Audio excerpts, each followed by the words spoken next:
Hi mga kabakal, tips din ako sa mga baging mambakalay no. Kung matanggal mo gingonani ng mga bronze, dapat para may balaan jud nga bronze siya, yung samaran.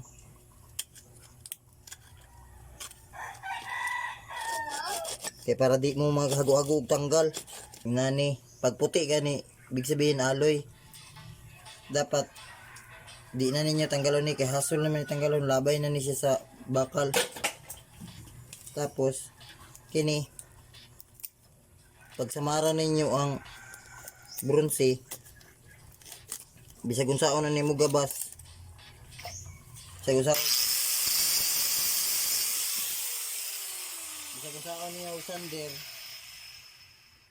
gold jud siya color, ay gold unsa kay kon, orange, red. Di ko kasabot ani ba, basta kay ingon og color oh. Inani mga kabakal oh. Dapat ingonani jud. Uy, naya! Para to, bye. Siguro ka tayo Si Baybay, uy, kabalong nag-record ta.